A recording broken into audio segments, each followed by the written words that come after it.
Finally, the Leafs played with pugnacity, tenacity, veracity, and all kinds of other acidities that Brian Burke was talking about when he first came to Toronto. It's nice to see the Leafs get the win here, but there's some alarming trends that they're forming here. One of those trends, of course, is falling behind. The Leafs were down 3-0 in the first 12 minutes of the game. Then Luke Schenn made a beauty move off a face-off, faking a shot and then wristing it past the goalie Pecorine to get the Leafs on the board. And actually, until that time, the crowd was absolutely silent, so that was a big momentum swing. Fast forward to the second period, you've got Chris Versteeg with back-to-back goals on 5-on-3s, and you've got Mikhail Grabovski chipping in on the power play, and Nikolai Kulemin as well. So the Leafs had 5 goals in the game, and 4 of them came on the power play.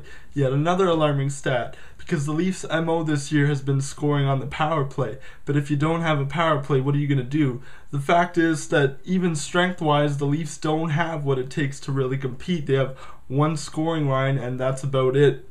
You've got Thomas Cavalier and Clark MacArthur chipping in with assists, and Nazem Kadri also had his, I think, first point of the season, if I'm not mistaken. But, you know, it's nice to see us pepper the scoreboard with a few goals. We do still need to work on the defense. Hopefully, Dion Phaneuf's return helps out with that whenever that goes down. And, you know, we relatively played a good comeback game considering we've lost 8 in a row up until this point.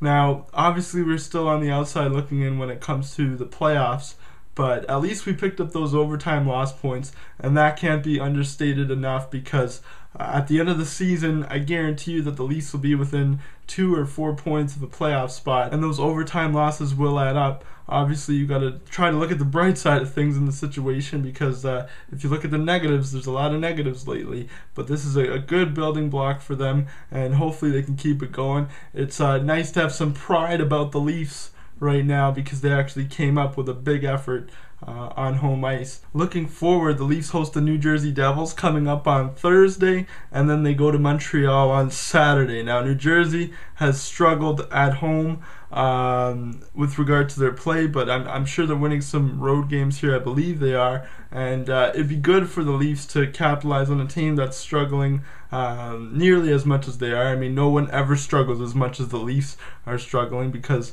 we have a tough time winning hockey games. But that's coming up. Hopefully they can get some wins out of that, and then you know, we'll be right back in the thick of things, and then it'll set us up for a late season failure like we usually do. Go Leafs, go, baby.